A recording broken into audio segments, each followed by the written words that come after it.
Ain't no half stepping with Marcus J. 804-447-0601. 804-447-0601. Want to kind of run into a couple of the comments that we got on the Facebook page while we're in break. We got my man Chuck up in Jersey City. When I put the question out about who is better, Drew Brees or Brett Favre, Chuck says, I may lean towards Favre, 3 MVPs. Favre's prime was in the 90s when the league wasn't a passing league and they didn't protect the quarterback. Very, very, very good point, Chuck, that we didn't even consider here. You know, hashtag Marcus J. Your main man, Ty Cooler, the Throwback Lounge, whose show airs on this radio station, www.globalscaleradio.net, on Saturdays between 2 p.m. and 5 p.m. Ty Cool and Throwback Lounge just hitting us up. He's saying give him Breeze. He was written off when he left San Diego, only to accomplish what he's accomplished in New Orleans. Favre tainted his legend, not talking his numbers. Him being a diva alone is what did it for me.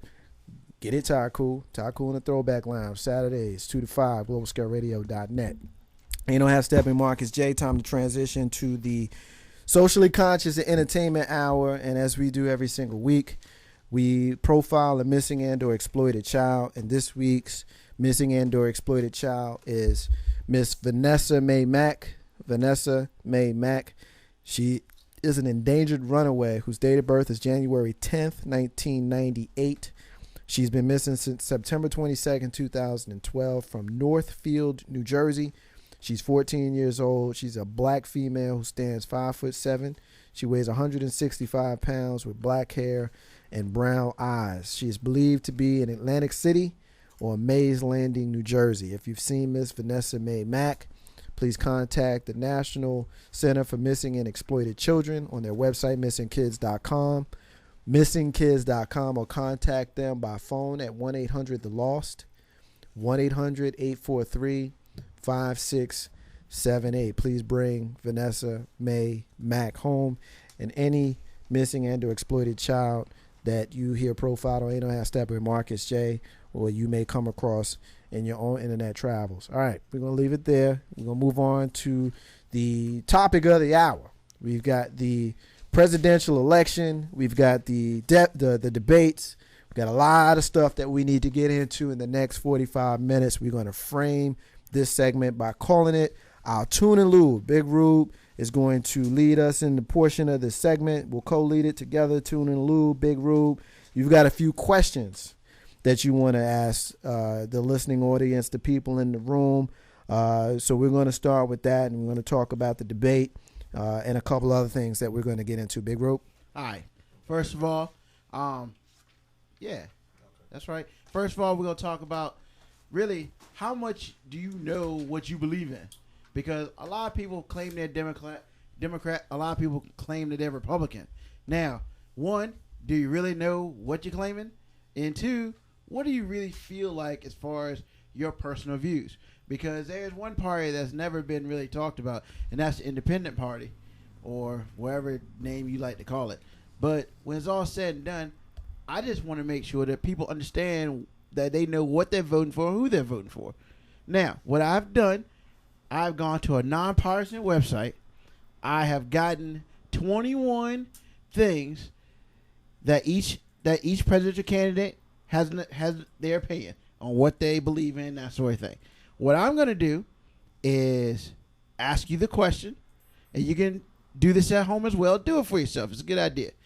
And you either put, except for the first question, you put yes or no. And then what's going to happen is we're going to go back a little bit later. You're going to give me your sheets. I'm going to tally them up, and then we're going to really see where you're at. Because, and Marcus J is going to put it online on where you at, because when it's all said and done, a lot of people claim to be Democrat, a lot of people claim to be Republican, but when you really sit down and think about it, you're probably either the other or you're probably in the middle. So, with that being said, hopefully this will help you determine who you need to pick for your next president of the United States. And as this thing messes up. All right. The first question is the only question that's not a yes or no, but it's a simple answer. Abortion. Do you generally support pro-choice or pro-life? All right. Well, that's an easy one as far as the difference between Yeah, you just answer. Follow me. Right. The difference between pro-choice or pro-life. He said yes or no is similar. You know, it's one or the other. It's one or the other. Yeah. Okay. All right. Now we talk a little bit about budget spending, and taxes. In order to balance the budget, do you support reducing defense spending? Let's go through these quick. Let's go through these 10 quick. It seconds ain't gonna answer. take that long to make your mind up. In order to balance the budget, do you support an income tax increase on any tax bracket? In order to balance the budget, do you support reducing Medicaid spending? Is balancing the budget an administrative priority? What number are we on, Big Rope? We're on number 6. All right, we're going to number 6. Yes. Out of Now- 21. Yes. Okay. Now we talk about the economy. Do you support federal spending as a means of promoting economic growth? Do you support providing tax incentives to businesses for the purpose of job creation? Do you support spending on infrastructure projects for the purpose of job creation? Now we're going to talk about education. Do you support requiring states to implement education reforms in order to be eligible for competitive federal grants? All right, so we're coming up on number 10 right now? Yes. Okay. Environment and energy. Do you support the federal regulation of greenhouse gas emissions? Do you support reducing restrictions on offshore energy production? Now we're going to talk about foreign policy. And that's number 12. Yes. Do you support United States combat operations in Afghanistan? Do you support targeting suspected terrorists outside of official theaters of conflict? Now we're going to talk about guns. Number 14. Yeah. Do you support restrictions on the purchase and possession of guns? Now we're going to talk about health care. Do you support the repealing of the 2010 Affordable Care Act, a.k.a. Obamacare? Should individuals be required to purchase health insurance as mandated in the 2010 Affordable Care Act? Now we're going to talk about immigration. Number 17. Do you support requiring illegal immigrants to return to their country of origin before they are eligible for citizenship? Now we're going to talk about same-sex marriage. Do you support same-sex marriage? Now we're going to talk about Social Security. Do you support allowing individuals to divert a portion of their Social Security taxes into personal retirement accounts? Coming up on number 20. 2 more. And that is it. Actually, I miscounted. Okay, so we got 19. Yes. All right, so Big Rube is going to take a look. Everybody kind of put your name on your paper. Hopefully you didn't cheat off of each other. I don't want nobody, stealing my answers or nothing, because I know how y'all do and whatnot. Tony, you the one that looked shifty over there, so hopefully you didn't steal any of the answers from your partner over there, Big Bro. All right, well, while Big Rube is kind of going through that, what I want to kind of do is get everybody's general impressions of what they thought when they watched the debates. The debate, of course, Governor Mitt Romney debated President Barack Obama last Wednesday in Denver, Colorado, and there were a lot of opinions one way or the other with regards to who won the debate, who didn't win the debate, what their thoughts were. So I'm going to start with you on this one, Tony. When you watched the debate, if you didn't watch it or if you've had an opportunity to kind of, hear about it subsequently, what has been your general thought with regards to how the debate was? And I'm purposely not asking a specific question. I'm asking it general. We'll get more into specifics later on. What are your thoughts when you think about the debate? First off, I would just like to say big up to you, Marcus J, for always you're never one-sided when you present any issues about anything, whether it be political or social issues. So I got to give you big ups to that, because despite your beliefs, you never, kind of tarnish or try to tarnish other people's beliefs with the things that you present to us. So big ups to you on that. Thank you. Appreciate that. And as far as the debate, I did watch the entire debate for the first time in several years. I got to say, I was a bit surprised at how Mitt Romney carried himself throughout the debate. Disappointed. Really the first time I've kind of seen him speak and interact for a prolonged period of time. So you were disappointed in Governor Romney? Yes, I mean, I felt that he was arrogant, disrespectful to the president, dishonest, of course, and pretty much talked in circles. All right, Carlton Banks, your general thoughts on the debate. We'll get into specifics in a moment. Tony just kind of touched on a couple of that she feels. We'll just one general thoughts right now. I felt he lied a lot. Personally, I saw, excuse me, a big lie that he made a comment to, and I'll get more specific later, but the man just basically lied. Now, granted, he did speak more. He was more upfront. Be it rude or not, he was more vocal during the whole debate, which some people would say he won that debate by his vocalism. However, I felt it was just one big lie after another. Big bro. I'll just say right now, since we're not dealing in specifics, that I honestly believed that it was a fair fight. For the first of all, I mean, the moderator didn't have control, which, you can lean either way on that. And I think that Governor Romney was truly coached very, very well. Here's my thoughts on it. When I watched, the first thing that I was struck by is the fact that the governor came out clearly ready to debate. The president, on the other hand, did not look like he was ready to debate. The president looked tired. The president looked disinterested. The governor, on the other hand, looked like he came out to win. And if you're a friend of me on Facebook, you know that I had a post up that said Romney won. I believe that Romney won the debate. Here's why. When you look at a debate, generally, people who, and I mean this, and hopefully this doesn't come off the wrong way, but it probably will, so be it if it does. But most people are uninformed. Most people have no idea. Most people, like, for example, you got Governor Romney and President Obama. You couldn't have two more different guys running. Why do we have people that are undecided? Like, seriously, why do we have undecideds right now? You should know right now, today, who you voting for. There shouldn't be any undecideds. Those undecideds, to me, again, my personal opinion, are people who are just on the fence on those two guys because the issues completely different. Now, one guy came out aggressive, one guy came out combative, and one guy looked down a whole lot and spoke in a softer tone. And when you're looking at debates, a lot of it goes off of style points, how you look when you come out.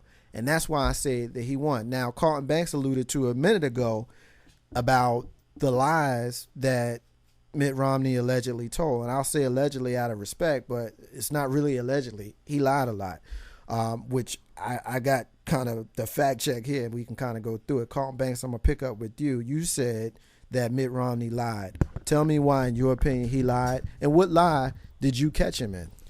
The first lie he said was that he's going to have big business consolidate into into one business. So in other words, 3-1, 2-1, you're going to consolidate big business. Okay, I work for big business. Anytime you consolidate, you lose jobs. Did the man say he's going to create 12 million jobs? And then the same sentence say he's going to create jobs? I mean, you're going to lose. The facts of the matter is this. If Geico were to combine with Allstate, those people do the same job. Different names, but they're going to merge. When you merge, you can't pay all those people. People had different pay scales. People had pay grades, everything. Somebody's going to lose a job, plain and simple.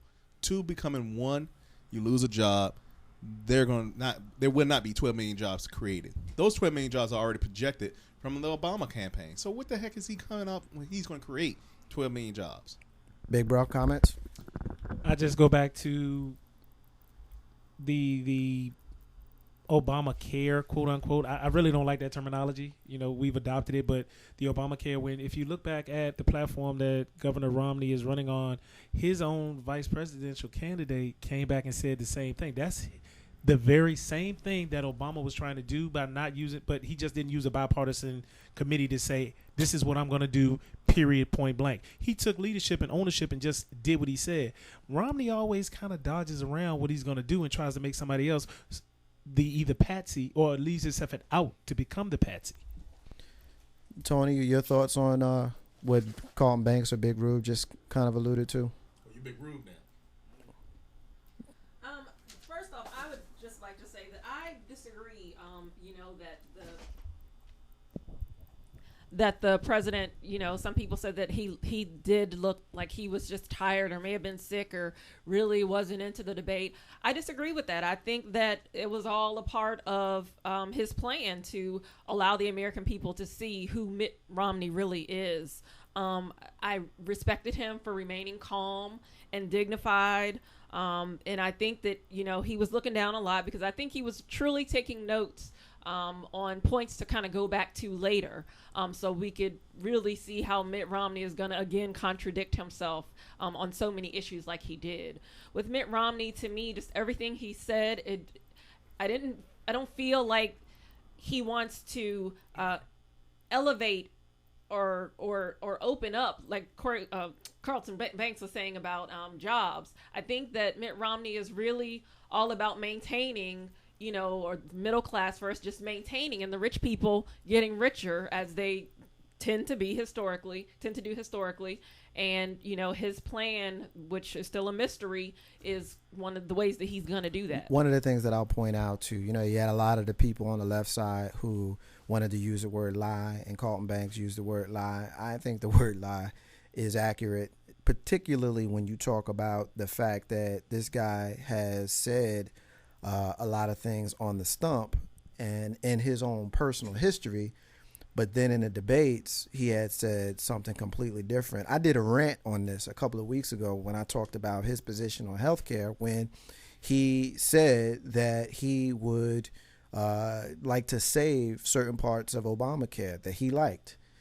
He said, and this was on the Sunday morning shows. I can't remember which one. I did a rant on it a couple of weeks ago, but this isn't something that can't be looked up, where he said that he likes certain parts of Obamacare and how he'd like to keep the pre-existing conditions provision. He'd like to keep the part where children can be covered on their parents' insurance up until they're 26 years old. The very next day, he said that he wanted to repeal Obamacare on his very first day in office. So which one is it? Do you like parts of it? Are you going to keep parts of it? Or are you going to repeal it on your very first day?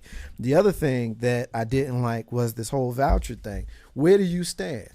Are you going to give old people a voucher and have them kind of hang in the balance and get in where you fit in and potentially end up paying a whole lot more? Or you going to keep it as it is?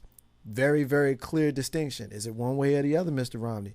And the last point that I'm going to make is the fact that the $716 billion piece of Obamacare that Mr. Romney had such a big part of, that he is alleging that the president is putting back on the seniors. Of course, that's actually a bold-faced, straight-up lie, when we know that money is going to be directly affected by not the seniors, by the insurance companies. Those are the people who are going to lose that money. So we just talking about one issue. We just talking about healthcare.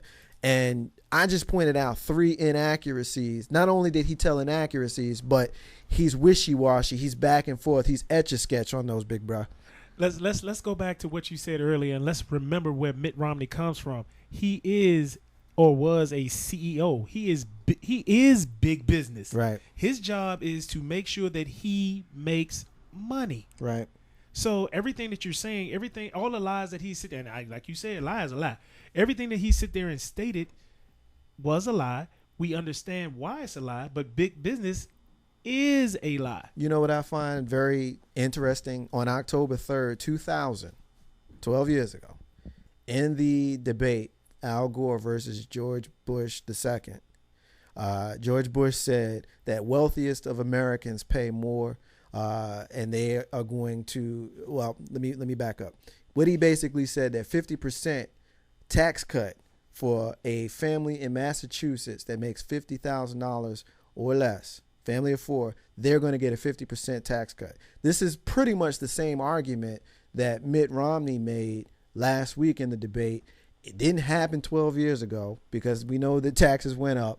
So what is it that's going to happen that would make us think that it's going to happen now. Ironically, not only was it the same date 12 years ago, Carlton Banks, why don't you take a stab in the dark and ask me who the moderator was for that debate 12 years ago? Who's the moderator? That was Jim Lair, the person who Mitt Romney told to his face on national TV, "I'm going to fire you." Basically, when he was asked, "What are you going to cut?" Instead of giving some big stuff that would actually put a dent in the deficit, no, he picks on PBS, which is not going to have that large of a dent in the deficit, but it was something that he could say. It was a buzz. It was something he can say. So he tells the man to his face, "I like you. I'm going to fire you. I'm going to fire Big Bird too." I mean, really, this is from the guy who said a couple of months ago that I like to fire people. I don't want to make this about we're bashing Mitt Romney, but the point that I'm making is when you look at a choice between someone that you trust versus someone that you don't trust, it's a very clear distinction, Tony. And speaking of, Sesame Street and PBS, just watching Mitt Romney, to me, it seems as if, this is not a presidential election that he's running for. It's more like a business deal to him. It's all about the numbers. He doesn't realize, people laugh and joke, and you've seen all the pictures of, Big Bird and Elmo, but Sesame Street and just all the PBS shows, the guy who does the art, that's a part of like American culture. And, it's not just about money. It's not just about taxes. It's not just about jobs. It's also about our country and, just building our nation from the bottom up. And that starts with our children. And, it just showed to me that he's all about that dollar, bottom line. Going to take a break. We come back. We're going to talk about the president. We're going to talk about Mitt Romney, and there's a GOP member who says that slavery was good for black people.